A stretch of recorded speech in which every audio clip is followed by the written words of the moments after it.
La cacería de historias continúa y no dejaremos escapar ninguna.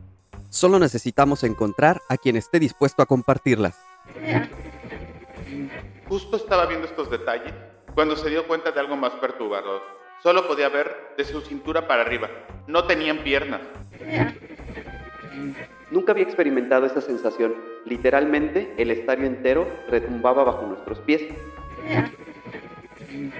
Una vez más, comenzó a sonar el teléfono. No quería contestar, pero el sonido me estaba volviendo loco. Por si fuera poco, en el horizonte, un rayo azota la cima de la montaña, justo en la dirección hacia donde nos dirigimos, haciendo temblar la tierra bajo nuestros pies. Soy Pablo. Yo, Miguel. Y juntos somos Cazadores de Historias.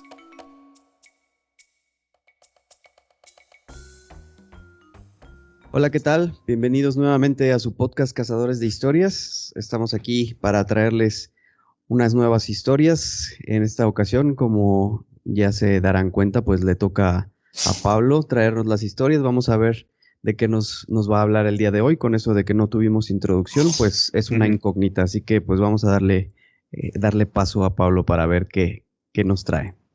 ¿Qué tal? Muchas gracias por estar otra vez aquí con nosotros, como dice Miguel. Para quienes ya han de haber leído el título del episodio, pues en esta ocasión voy a tratar de 3-4 casos de avistamientos de ovnis, pero por parte de pilotos aéreos, ¿no? De aviación. Todo fue porque no sé si a raíz de hace unas cuantas semanas, un mes a lo mucho, empezó a circular un video de un avistamiento por parte de un piloto que fue en Colombia. No sé si tú lo has visto. No, todavía no lo he visto. Bueno, haz de cuenta que Jaime Maussan, que para muchos puede ser pues podemos decir que es una figura polémica, ¿no? Uh-huh. Para muchos puede ser una persona que de unas fechas para acá a lo mejor podríamos decir que se empezó a reivindicar su nombre, para otros puede seguir siendo hasta cierto punto medio charlatán. En lo personal yo creo que el problema que tuvo es que era tanta sus ganas de creer que se creía cualquier cosa, ¿no? Sí. Como, digámoslo así, ¿no? Tan es así que muchas veces yo creo que le han tratado de ver o le vieron la cara, ¿no? Con algunos casos. Si él, al final de cuentas, o no está involucrado más allá de una investigación seria, como él quiere decir, pues eso ya es punto y aparte, ¿no? En lo personal, como les digo, creo que eso es. Y pues si algo podemos decir es que, al menos aquí en México, es la figura pues, que más se ha dedicado a la investigación, ¿no? Uh-huh. Es un reportero que comenzó hace mucho tiempo en un programa que se llamaba 60 Minutos, que creo que ya no existe aquí en México, no, ya pero no. Era un formato importado de Estados Unidos, un noticiario de por allá, y pues empezó tratando temas diversos hasta que un punto llegó a él un caso, el de Billy Myers. No sé si lo has escuchado. No, tampoco. Creo que ese sería un buen tema para más adelante tratar. Y de ahí creo que se fue involucrando hasta pues prácticamente el día de hoy, ¿no? Bueno, vamos empezando un poquito hablando del caso que él presentó, o por lo menos yo lo logré ver por él en su cuenta de Twitter. Para quienes lo quieran visualizar, yo ahí fue donde lo vi, pero pueden ustedes verlo en muchos lugares más, porque ya es una noticia ampliamente difundida por muchos medios, ¿no?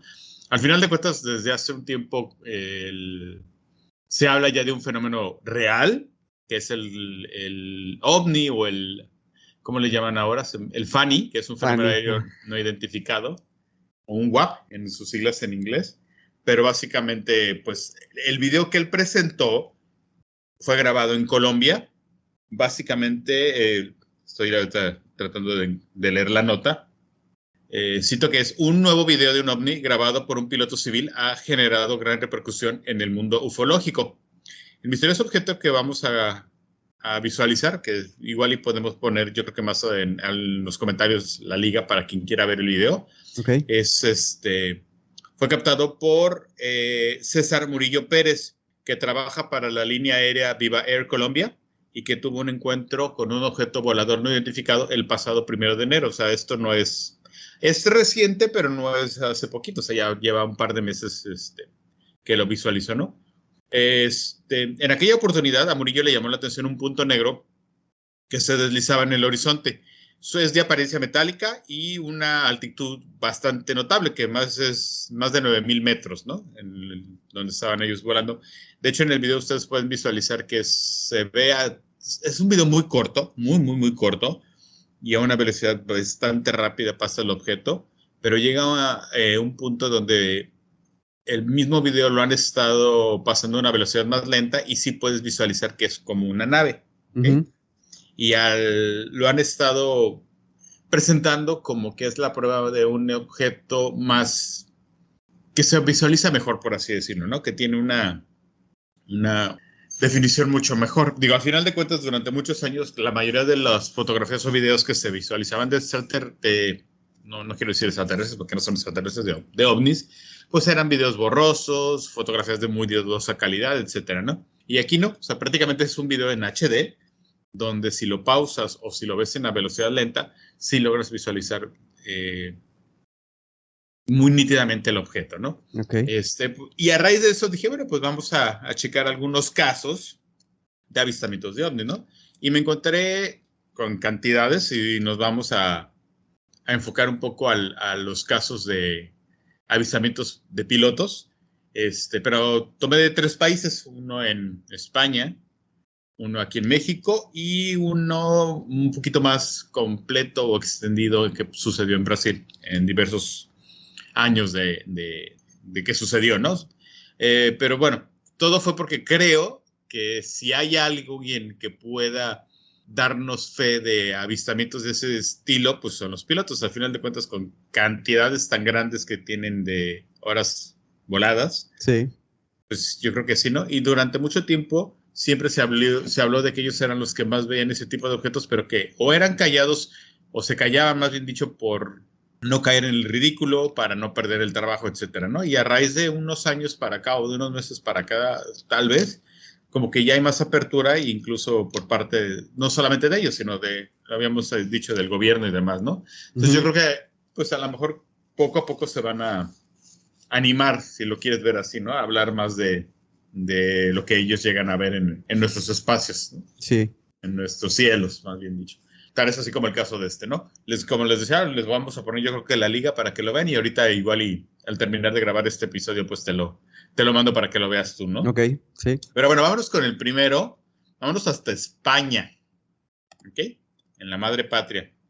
El caso que les voy a leer al principio, o el primero más bien dicho, sucedió hace más de 40 años y es con Juan Reyes, que es un piloto comercial que tiene a su cargo 26,600 horas de vuelo a sus espaldas, lo cual lo respalda pues prácticamente, ¿no? Es una persona con bastante ya tiempo en su oficio, ¿no? Perdóname, no, les dije 40 años, no, es menos, porque fue en el año de 1997, ¿no? Estoy equivocado, esto sucedió en 1997, exactamente en un 12 de marzo, ¿no? Donde lo que llamó de la atención de este avistamiento, porque él comenta que ya había visto anteriormente puntos, cuando él volaba, o sea, en el aspecto de que eran pequeños puntos, porque así los veía él como puntos que volaban a velocidades muchísimo más rápidas de las que nuestras naves pueden alcanzar, o sea, nuestros aviones, y hacían piruetas o movimientos, pues no prácticamente que eran imposibles, ¿no? Tanto imposibles como de maniobrar, sobre todo si eran tripulados, ¿no? Porque eran movimientos que incluso decía que ningún cuerpo humano pudiera aguantar, ¿no? Pero en este caso, en el que vamos a platicarles, como les decía, sucedió en marzo de 1993, durante la noche. Se trataba del avistamiento de una nave nodriza muy similar a la que vemos en la película de la Guerra de los Mundos. No aclara cuál de las dos, si la versión de Tom Cruise o la de los 60. La anterior, ajá. Ajá. O a la de Independence Day, el Día de la Independencia, con Will Smith, ¿no? Dice que los avistamientos de tal forma ya habían sucedido anteriormente, porque a pesar de que no era un fenómeno que él había hablado abiertamente, entre los pilotos sí se llegaban a a rumorar, ¿no? Y dice que ya habían avistado a esa nave nodriza. Lo interesante o lo particular de este avistamiento es que él la visualizó entre las nubes.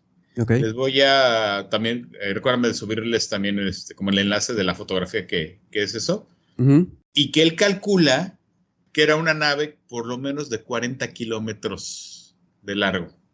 Órale. Bastante grande, ¿no? Grande, sí. Ajá. Voy a empezarles a leer la nota de donde estoy tomando lo que les estoy platicando. Dice, todo comenzó pasadas las 4 de la madrugada, el 12 de marzo de 1997. Juan Reyes iba a los mandos del Boeing 757-200 de la compañía Air Europa y cubría la ruta entre Nueva York y Madrid. El vuelo AEA 118 se encontraba a 92 kilómetros de las costas de Vigo, cuando de repente algo llamó la atención de Reyes por debajo del avión. Mira aquí, por delante, le advirtió nervioso a su copiloto, Tomás Salva. Lo que ambos pudieron ver era una megaestructura circular con dos luces muy fuertes en el centro. En una entrevista posterior, reconocía que no podía apreciar si estaba por debajo del agua o sobre el océano. Recuerden que les había comentado que estaba cubierto primero por nubes, ¿no? Sí. Comenta que la estructura tenía dos focos que la alumbraban todo con una luz blanca y que se percibía una especie de nube alrededor. El avión de Reyes volaba a 39,000 pies, unos 11,800 metros de altitud, y a esa altura el piloto canario le vino la imagen de la isla de Gran Canaria, que tiene por lo menos unos 40 kilómetros de diámetro. Con esto pudo más o menos él darse una idea del tamaño de la nave, ¿no? Porque lo pudo comparar con el tamaño de la isla, ¿no? Por lo menos dice que era un objeto descomunal y que no aparecía en el radar. Tras dar pues el aviso al Centro de Control de Tráfico Aéreo de Madrid, otro avión que también cubría una ruta de la compañía Iberia entre Montreal y Madrid, con 10 minutos de diferencia, pudo corroborar la presencia de la nave o del artefacto e incluso lo sobrevoló en circular, haciéndole prácticamente como que un giro de 360 alrededor de la nave, ¿no? Uh-huh. Según el relato de Juan Reyes, el comandante de Iberia 6010 se comunicó a la radio alrededor de las 4:30 de la madrugada para corroborar que toda la información que había dado el vuelo 118 de la compañía Air Europa era 100% correcta. ¿Okay? Pues ese es un caso, ¿no? El primero que les estoy platicando. Está bien interesante ese. Pues sobre todo lo que me llamó la atención es el tamaño. O sea, 40 kilómetros es una cosa gigante. Yo cuando leí el título del reportaje donde leí esta nota, mi primera pregunta fue esa, ¿no? O sea, ¿cómo sabes o cómo mides tú una distancia de algo así, ¿no? Dije, a lo mejor pues por el tiempo que tardaría el avión de sobrevolarlo, pero bueno, ya conforme leí, y les conté, pues él tomó como referencia la isla de la Gran Canaria, ¿no? Uh-huh. Aquí el punto a tomar pues sería como algo tan grande puede ser invisible a los radares, ¿no? Porque sí. Al final de cuentas pues puede ser que a una altura tan grande y si era un espacio, el cielo estaba muy nublado y sobre todo de madrugada, pues puede ser que no sea visible, ¿no? Pero para los radares, pero bueno, ahí está la nota, ¿no? Ok. Les voy a contar el segundo caso. Este es en Brasil y es conocido como la noche de los 21 ovnis. Ok. Esto comenzó el 19 de mayo de 1986 en el Aeropuerto Internacional Profesor Urbano Ernesto Stumpf. No, perdón si no puedo pronunciarlo bien, no sé portugués. En São José de dos Campos, en el estado de Sao Paulo de Brasil. El controlador aéreo Sergio Mota da Silva no imaginó que esa jornada le sería recordada en la historia de la ufología del Brasil como la noche oficial de los ovnis. Ese lunes por la noche, 21 objetos voladores no identificados, algunos de ellos de un tamaño hasta de 100 metros de diámetro, fueron avistados por decenas de testigos, tanto civiles como militares, en 4 estados del país, o sea, en Sao Paulo, Río de Janeiro, Minas Gerais y Goiás. Igual, discúlpenme si no lo estoy pronunciando bien. Si hay alguien que que hable portugués que nos corrija. Y en el interior del estado de Sao Paulo se registraron avistamientos en Cacapavé, Taubate y Mogi das Cruzes. Alrededor de las 20 horas, continuó, unos 2,000 militares, entre cadetes y oficiales de la Escuela Especialista de Aeronáutica, presenciaron el fenómeno, a simple vista o con binoculares. El Centro de Defensa Aérea del Brasil desplegó 5 aviones de combate para interceptar a los presuntos invasores. Según los pilotos, los puntos multicolores, entre otras maniobras, flotaban estáticamente en el cielo, volaban en zigzag, giraban en un ángulo recto, cambiaban de color, trayectoria y altitud y alcanzaban velocidades hasta 15 veces la velocidad del sonido. Igual como en el caso de los que mencionamos anteriormente, pues son movimientos que prácticamente imposibles para las naves, o por lo menos las naves que nosotros conocemos de nuestra tecnología, y sobre todo si son tripuladas, pues no hay cuerpo humano que pueda aguantar, yo creo que dichos cambios, ¿no? Exacto. El número de objetos vistos esa noche fue mucho mayor que 21, cree el controlador aéreo Sergio da Silva, de quien toman prácticamente el reportaje principal, ¿no? Continuó. A veces los pilotos tenían contacto visual con los objetos, pero los radares no registraban nada.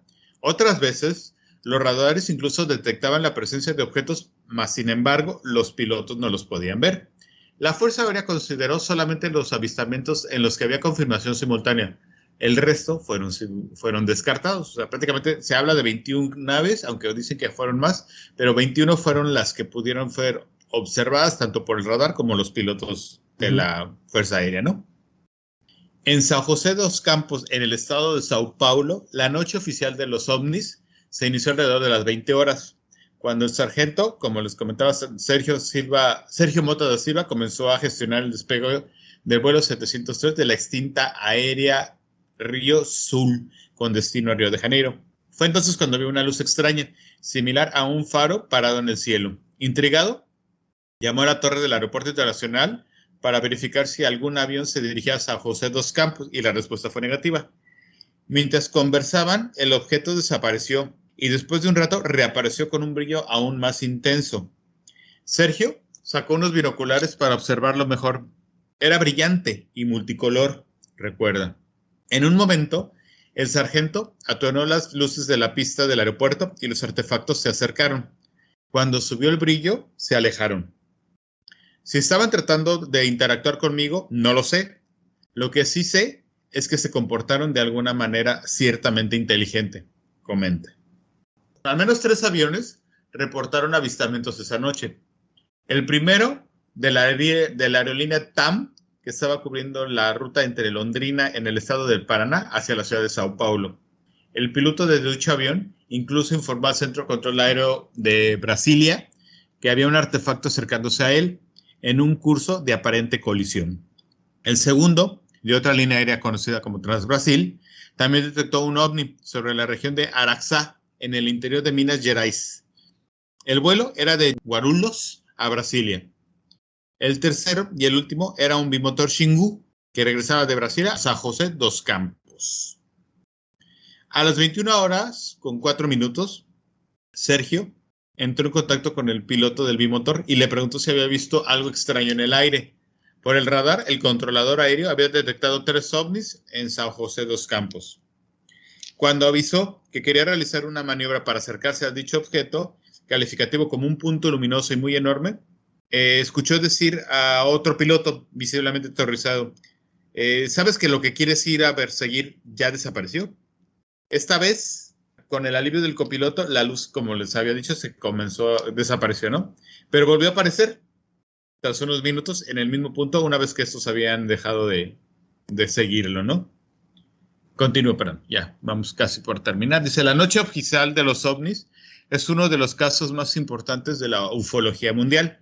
Es un caso en el que hay una mayor cantidad de testigos casi en todo Brasil, porque prácticamente no solamente no fueron testigos únicamente por tierra los pilotos, en los aeropuertos, por aire los pilotos que estuvieron sobrevolando la zona, sino que también hubo muchos avistamientos de la gente en la ciudad, desde sus casas o desde las calles donde veían las luces intermitentes, ¿no? Incluso mucha gente pensó que se trataba de una invasión y recordaron casos anteriores, como por ejemplo en el caso de la Guerra de los Mundos, o hay una fotografía muy famosa que no sé si has visto de ciertos puntos sobrevolando la Casa Blanca, que también cuentan que eso fue como un tipo de invasión, ¿no? Que más o menos dicen que así se veía.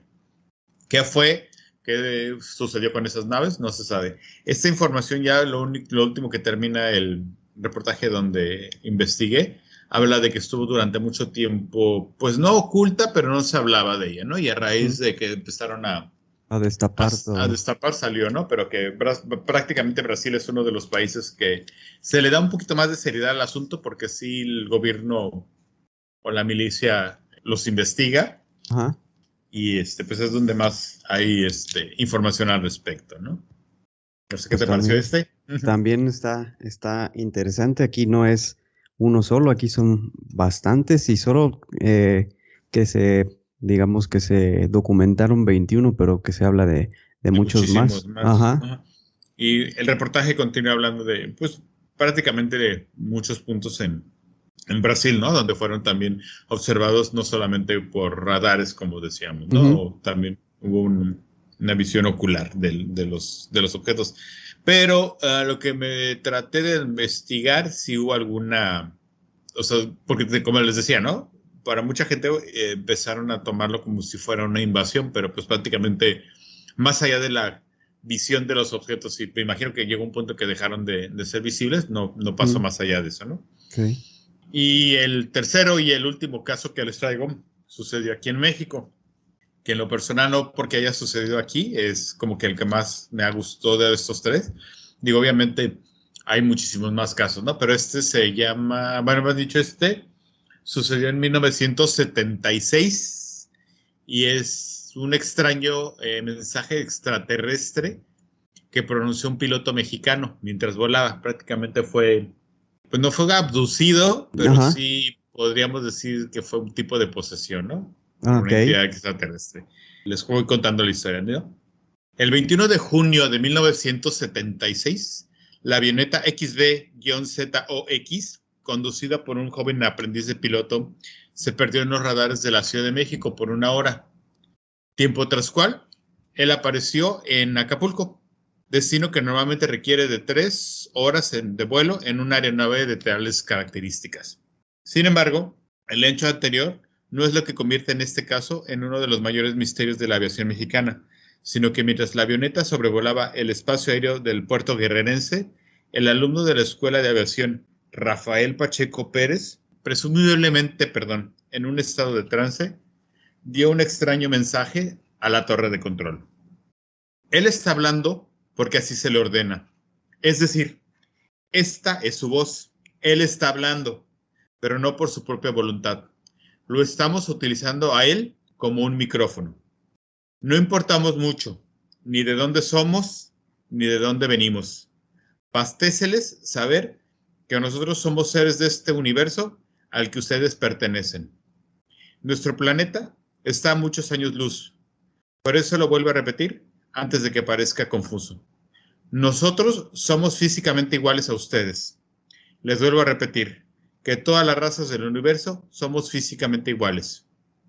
Ustedes no están solos en el universo y hay otras razas que estamos alejando de ustedes, pero los estamos observando. En ese punto aparentemente concluye el mensaje. Carlos de Crechi, el controlador de tráfico aéreo, fue quien recibió el mensaje. Quien recibe esas palabras desde la torre de control de Acapulco es el controlador de tráfico aéreo Carlos de Crechi, a través de la frecuencia 123.45 MHz.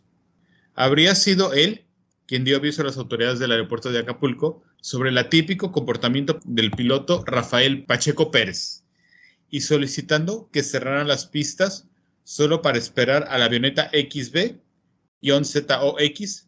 la cual tras unas vueltas más por la zona Diamante aterrizó sin contratiempos. Una vez en tierra, un técnico de Aeroméxico se dio cuenta que la aeronave traía prácticamente todo su combustible, cosa rara para un viaje entre la Ciudad de México y Acapulco, que prácticamente consumiría todo en totalidad. Rafael Pacheco fue detenido para ser sometido a estudios, en especial por la sospecha de que estaba drogado. Pero para la sorpresa de todos, Una vez que salieron los estudios del Centro Médico de Salud de Acapulco, dijeron que se estaba completamente bien, sin sustancias en su organismo y únicamente se encontraba, desorientado y deshidratado. Incluso, por ejemplo, en el reportaje está la receta, yo creo que sí lo podemos decir así, ¿no? O el diagnóstico. Ajá.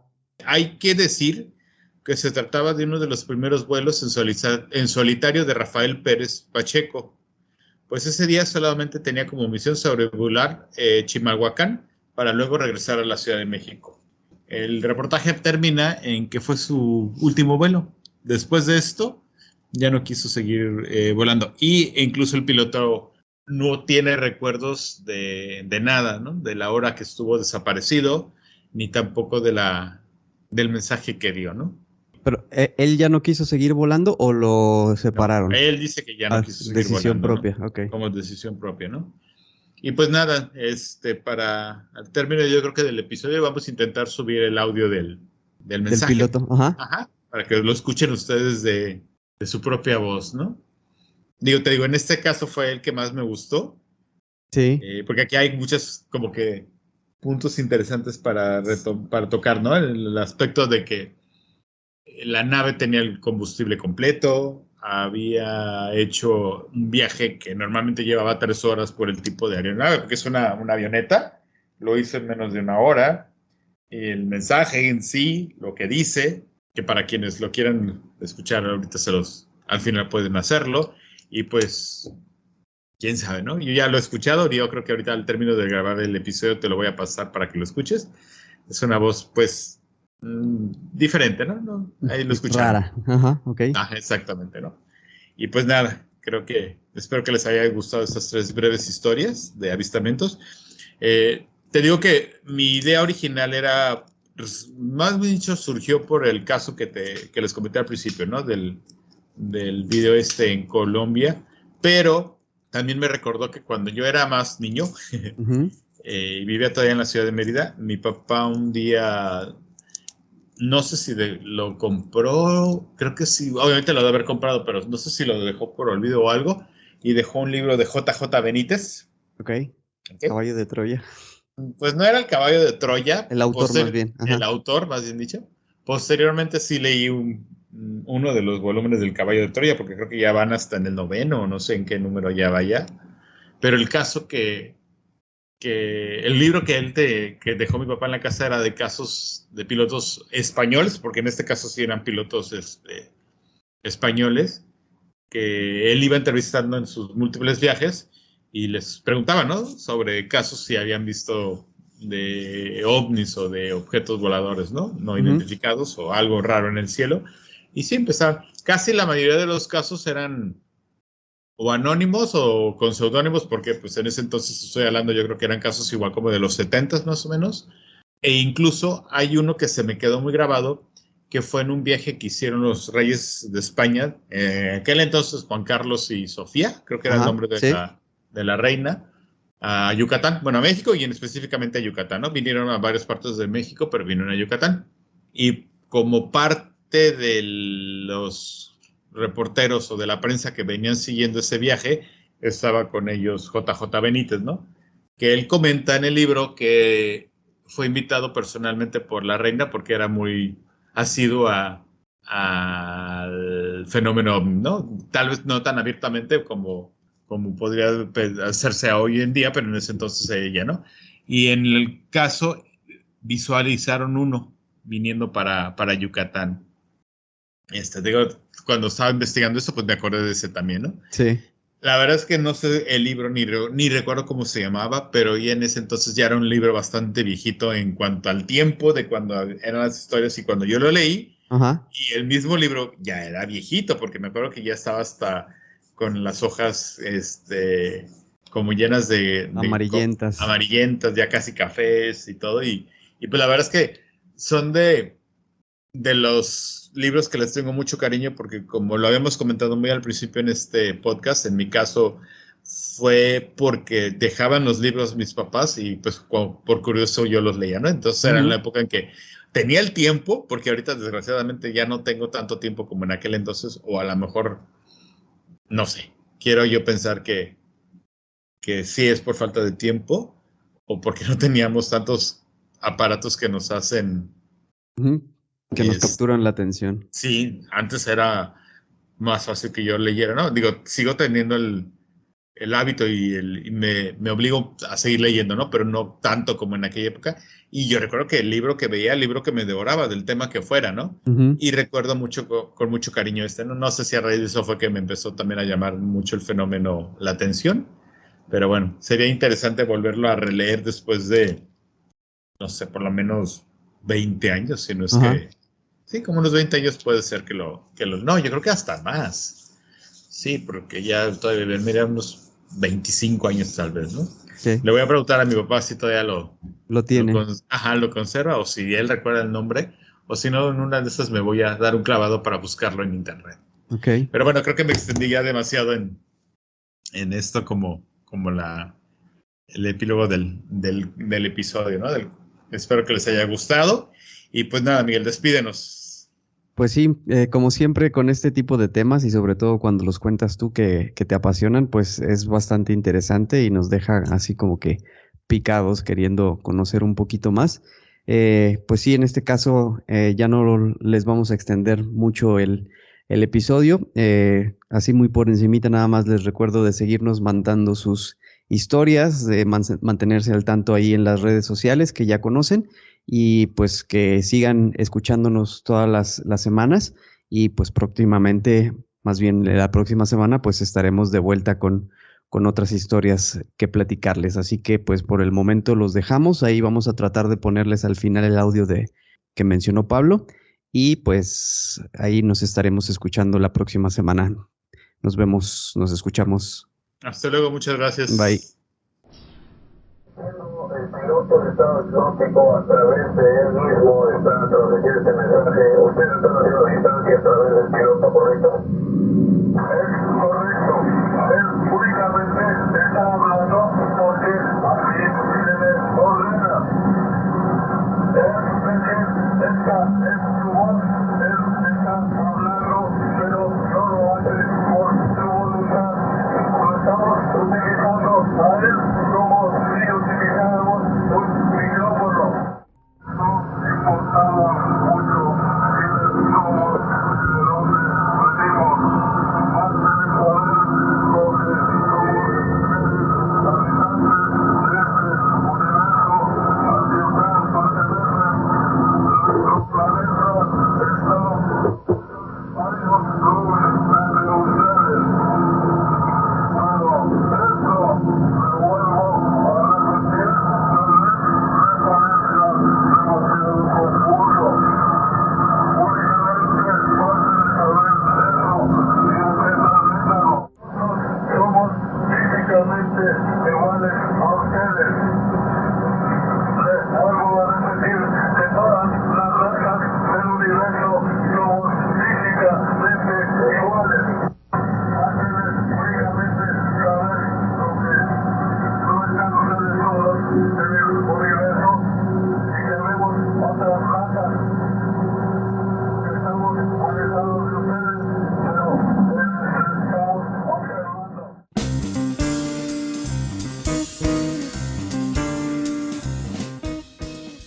Porque la vida es una colección interminable de historias y todos tenemos una que contar, esto es Cazadores de Historias, el podcast.